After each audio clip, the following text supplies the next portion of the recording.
Hey, it's JC1424 once again with NASCAR Heat 4, and in this episode of our season as Brandon fucking Jones, we're going to be completing race 16, which is the Circle K Firecracker 250 at Daytona presented by Coca-Cola. Ridiculous, long race names. I hate this crap. Last episode, we of course raced at Chicagoland, getting our 5th win of the season, and they kind of handed it to us. We had a caution towards the end, and of course I just took off at the restart.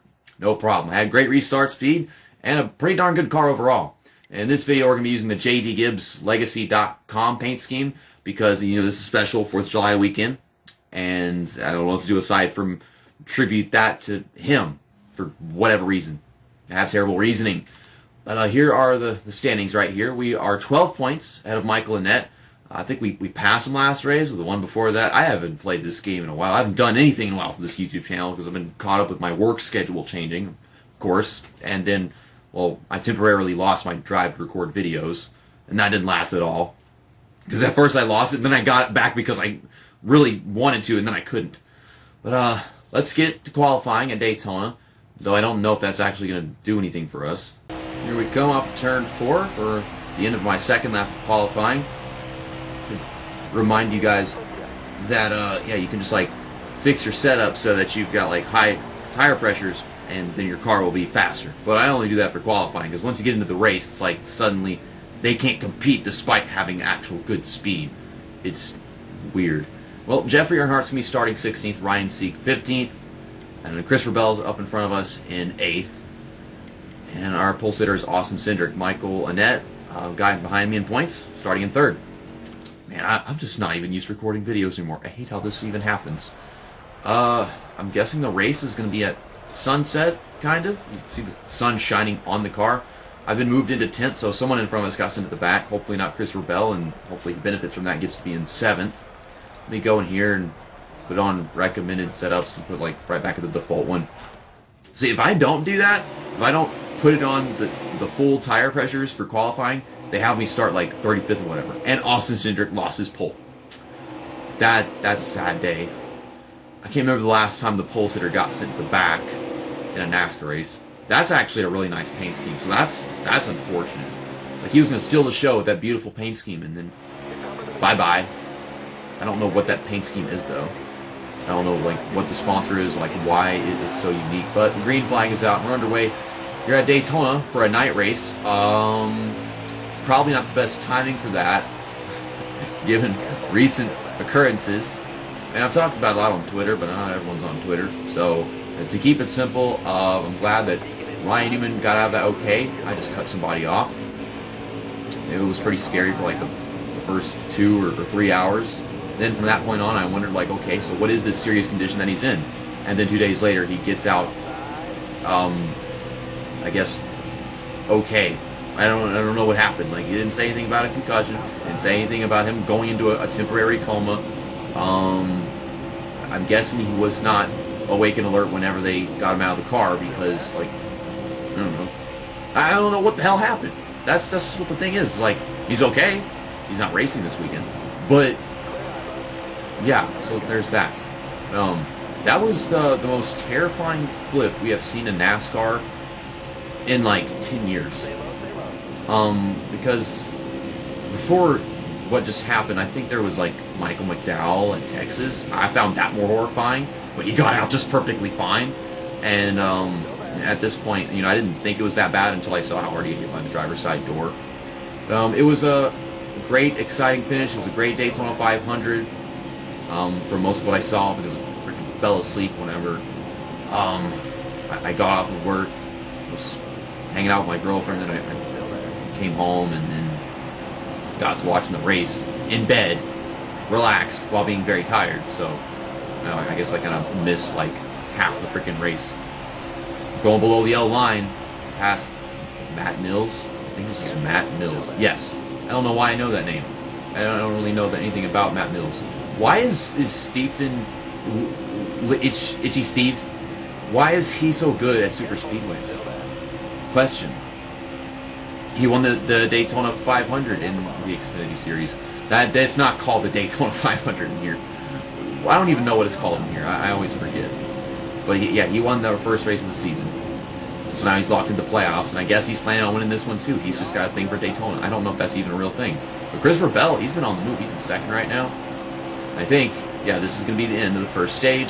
4th place. Can we bet on us winning this race if I try hard enough, or finishing just as good as we did in the last one? Because, yeah, I want to get myself a win at Daytona. Be back-to-back. Everyone's pitting, and I don't think we're going to need tires, so we're going to get any tires. Have any damage repair. We'll just get enough fuel to fill up the tank, and I don't know if this is going to be for us to make it to the end or what, because if I didn't get any fuel, I'd be able to make it through the next stage, so I guess they have some kind of plan. I'm still in 4th, so yeah, they didn't take tires either. It's getting darker out here. The racing in these NASCAR Heat games has become just more and more beautiful every year, and especially this year. I think this is the most beautiful looking game that 704 Games has put out just yet. Also, there's another thing that I guess I should mention while we're here at Daytona and we're back making videos and stuff. I mean, I'm making the videos, you're just watching. I mean, you guys make the videos just by being in the fan base and inspiring me and motivating me to just wanting to do it even more. Encouragement. So yeah, but the finish, Ryan Blaney had the lead, and then like 3 car lengths before the finish line, and then Denny Hamlin got it. There's the flag stand lights that were green. They went off in those 3 car lengths before the finish line, and then after they crossed it, like it was just like I think 3/4 of a second, then they went yellow. And you can see them right here, those flag stand lights up there. But they were green, they went off for almost an entire second, and then they went yellow. But the thing is, there's so many other lights around the track because they have to have a light for like the caution light. There's this green one right here, another green one right there. They have all those. I know this because I saw like so many different angles of it, just looking at it after we found out that Ryan was okay, of course, because to be honest, that's more important. But now that we know that's all taken care of, and he's all right, why the heck can the caution lights come on before the flag stand light goes off and changes colors? And apparently it's such a big light that it has to go off. It can't just change colors like that. That didn't accomplish anything to state. Okay, well, we gained 1 position, so that's cool. But Itchy Steve, he's just having at it. Chase Briscoe is dominating this race. Yeah, we're just having, like, I guess, a talk session with this video. But I noticed that there it is right there. The light is yellow and it's blinking and whatever. But the caution light, it came on and it was on while Ryan Blaney was in the lead, and it's I guess 10 yards, 5 yards away from the flag stand light. The flag stand light, it's up there. You can see that green thing all the way up at the top, and then you've got these lights on the fence. And I saw a picture where it circled that it was yellow and Ryan Blaney was in the lead. That is so confusing, because that means that whenever they press that button, the first light to go on was the light on the fence, and then you've got the flag stand lights that were reacting late. So you can't say that the ones on the fence are early. Come on, man. The three of them, I gotta block 3 lanes of traffic. Tyler Reddick, Itchy Steve, and Chase Briscoe. You're fucking kidding me, man. I'm not even gonna bother. Let's just get a run and get back around them. I mean, at least I hope I can do that. Oh no! Oh no! I don't like where this is going. I love the terrifying Daytona super speedway racing. I hit the 08 car. Okay. I'll get that run with Chase Briscoe. Thing is, even if you have someone pulling you on the outside, the cars on the bottom, they don't have to have someone pulling you to even be faster than you. It's quite strange, really. I'm just trying to give you the push. You know, it's pushes like that lead to them spinning out and crashing hard in the outside wall. But because it's a video game, I guess they've tried so hard to stiffen up these cars. The back end should be very loose upon contact. But it seems like your back end or their back end can turn your front end. It's like the weight of the car is like terrible. There's like terrible weight distribution on how the cars are designed in the physics engine. Trying to get back to the lead. Well, Itchy Steve ain't getting it. He's all the way back over there in 6th place. falling into 7th, maybe. I mean, he's on the inside, so I think he's going to maintain 6th place. Greg Galding. Greg Galding is in 2nd. Super speedways, it's just like, they're not even having these huge wrecks. They're just having these random drivers run up front. We didn't have no huge wreck to lead like just random people throughout the field and everyone else in the shop. I don't know what else to say. I want to pass him, but I can't. Do I have to drive off the track? Is that going to do it? I can't even pass him if I drive off the track. I don't like. Oh, he's getting a run. See if we can pull myself to Chase Briscoe. I'm trying stuff. I like really side draft him right here. And then Chase Briscoe pulled down the bottom, so that's not going to work either. They don't know what to do. I tried side drafting, I can't actually see the side of his car, so that doesn't add up. I don't know what to do. I don't know how to win here. Because you can drive off the track. They don't penalize you for it because people made this game. They're just not trying hard enough. I could push Greg Galding to the win, maybe. But I really don't know how to pass. You know, we're pushing. And you suck. You can't hold a fucking line, you idiot. And we're at the bottom. He goes to the top, and he goes back down to the bottom again. Okay, we got a push from the 93. Got a good push. Come on. We're coming. I'm coming. And then he shut the door on me. I do know what to do. I don't know how to win. I could. I don't know. Like, there's knowing how, and then there's actually being able to do it. I don't even know how to win at this track. I don't know what move I'm supposed to make. I went up to the top, so I get a pull from there. Pull's not strong enough, even though the guy that's next to me doesn't have anything. And I try to go below the yellow line, I don't get a run. I need to pull back while behind someone, get a run, and then go underneath them below the yellow line. And not get penalized because the game's design is stupid. Chase Briscoe dominated this entire race.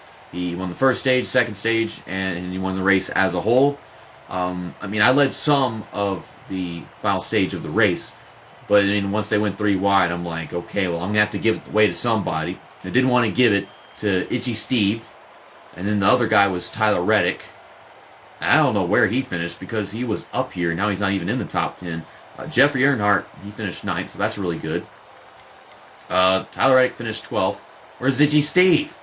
Oh my god. This is... Oh, and Austin Ginger, he recovered from what happened after qualifying. Ryan Sieg finished 24th. That's stupid. 26th. How did he go from being 6th to 26th in like 3 laps? What did he do? I was 12 points in front of Michael Annett before he did that one, and now I'm 43 points in front of him. So I gained 31 points on him in that one race. He must have never been up front at any point in that one. But Tyler Reddick, he had a chance to be a little less points behind me, but he dropped back towards the end, so he's now 57 behind me. Chase Briscoe, he got his first win of the season, so that locks him into the playoffs. I mean, he's pretty high in the point standings right now as well, so he's probably really locked in. But Christopher Bell, he doesn't have a win. He's up here in the points alongside Tyler Reddick and Cole Custer. It's just such a freaking mess. He's at the bottom of the playoff standings right now. This is ridiculous because my other teammate got in and Ryan C got in. At least he's consistent, but that's not going to pay off. If one more guy wins and it's not those last 3 right there, and it's someone that hasn't won, he's done for. He has to do something. I don't know how I can help him in this case. He was up front for a while. Maybe I should have gotten behind him and just pushed him and focused on that. I don't know. That was probably a mistake on my part to not really pay attention to how he was doing in the race. But next up is the Alsco 300 Lion and Uniform Rental Services at Kentucky Speedway, race 17.